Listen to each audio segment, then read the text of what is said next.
एक शाम प्राची टीवी पर सीरियल देख रही होती है। तभी उसकी सास वहां आती है। अरे सीरियल में तो ऐसे मग्न है जैसे आज रात का खाना पड़ोसी आकर बनाएंगे। मुझे पता ही नहीं था आपने अपने बेटे की शादी पड़ोस में भी की हुई है। हैं? मतलब? मतलब इस घर में सारा काम बहू ही करती है, आप तो सिर्फ खर्राटे मारती हैं। अच्छा जी, फिलहाल तो तुम आराम फरमा रही हो, चलो जाओ, ये मेरे टीवी देखने का समय है। आहा, इसीलिए मुझे भगाया जा रहा है। सॉरी, अब तो बिल्कुल नहीं जाऊंगी। प्राची की इस बात पर दोनों सास बहू के बीच टीवी रिमोट के पीछे बच्चों जैसे छीना झपटी शुरू हो जाती है, जिसके बीच श्लोक भी काम से घर वापस आ जाता है। आज मेरी चूहे बिल्ली की जोड़ी किस बात पर झगड़ रही है? अरे तेरे बीवी मुझे टीवी ही नहीं देखने दे रही। अरे तुम्हारी मम्मी मुझे खाना बनाने के लिए फोर्स कर रही है। अरे वाह, ऐसे बेतुके रीजन पर तो बच्चे भी झगड़ा नहीं करते। अरे मुझे कुछ मत बोल, सब इसने ही शुरू किया है। हाँ हाँ, जैसे आप तो बहुत दूध की धूली है ना। अरे बस दोनों चुप। प्राची जाओ, खाने की तैयारी करो। और माँ तुम छोड़ो, तुम्हें क्या बोलूं, शांति से अपना सीरियल देखो, मुझे दोबारा लड़ने की आवाज सुनाई नहीं देनी चाहिए। ऐसा बोलकर श्लोक वहां से चला जाता है, जिसके पीछे पीछे प्राची भी कुछ न कुछ बड़बड़ाते हुए रसोई में चली जाती है।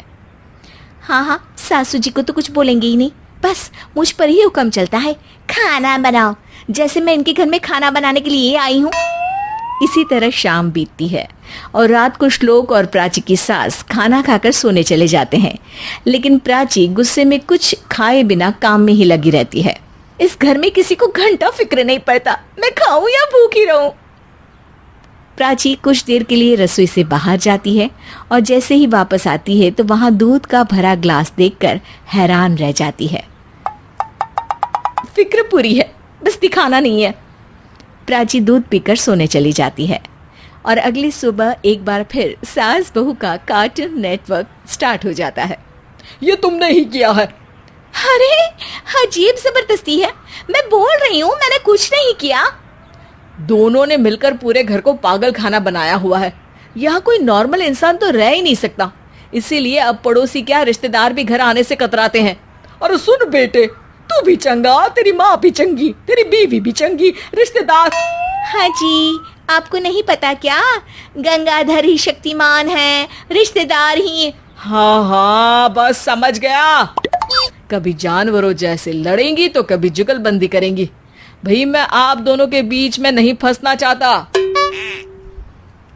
सास बहू की इस मनमौजी जोड़ी से परेशान होकर श्लोक अपना सिर खुजलाता वहां से चला जाता है। चलो अब मैं भी कीर्तन में जा रही हूँ। इस पर जैसे ही सास कमरे में अपना पर्स लेने जाती है तो वहां नाश्ते की प्लेट रखी देख मुस्कुराने लगती है और नाश्ता करके घर से बाहर निकलते हुए कुछ पैसे टेबल पर रख जाती है, जिसके कुछ देर बाद सिलेंडर वाला घर आता है। ओ मोरी मैया, मैं सिलेंडर के बारे में तो बिल्कुल भूल ही गई थी। घर खर्च के सारे पैसे भी मम्मी के पास है और श्लोक से बोला तो उल्टा 4 बात सुनाएंगे। प्राची ये सोच ही रही होती है कि अचानक उसका चेहरा चमक उठता है और वो घर में आकर इधर उधर देखने लगती है। तभी उसकी नज़र टेबल पर रखे पैसों पर पड़ती है, जिन्हें वो सिलेंडर वाले को दे देती है। ये सब श्लोक देख लेता है। अच्छा बेटे, इतना बड़ा घोटाला, सबके सामने मैं तेरी दुश्मन और पीठ पीछे तेरी मेरी यारी। इस पर श्लोक एक प्लान बनाता है और शाम को सब एक साथ बैठे होने पर बोलने लगता है। माँ, तुम दोनों की बहुत लड़ाई होती है, इसलिए मैं सोच रहा हूँ कि प्राची को उसके घर छोड़ाऊं, इससे वो भी खुश रहेगी और तुम भी। अचानक श्लोक की ये बात सुनकर सास बहू शौक से उसकी तरफ देखती हैं। अरे ऐसे कैसे घर छोड़ाओगे, मुझे कहीं नहीं जाना। अरे तुमने बोला नहीं पर मैंने सुन लिया, तुम्हें मम्मी के साथ रहना अच्छा नहीं लगता, मुझे पता है।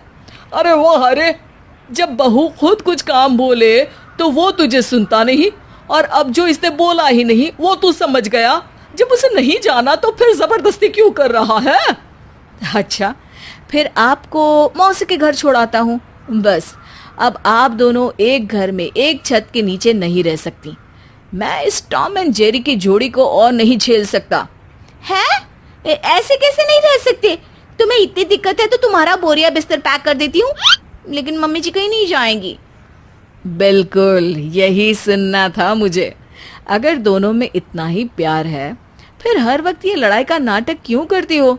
देखा मैंने कैसे माँ किचन में दूध रखती है और तुम उनके लिए कमरे में नाश्ता रखती हो, और कैसे वो पहले ही तुम्हारी दिक्कत समझकर घर में पैसे रखकर बाहर जाती है।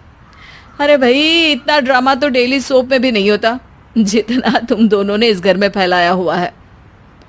तू हमें टॉम एंड जेरी बोलता है ना, तो याद कर वो दोनों भी एक दूसरे को बाहर वालों की बुरी नजर से बचाने के लिए हमेशा सबके सामने लड़ते थे, लेकिन अकेले में दिक्कत के समय मदद भी तो करते थे। बस हमारा रिश्ता भी कुछ ऐसा ही है। और वैसे भी अगर सास बहू में तू मैं नहीं होती तो दुनिया वालों को कहानियां कैसे मिलेंगी?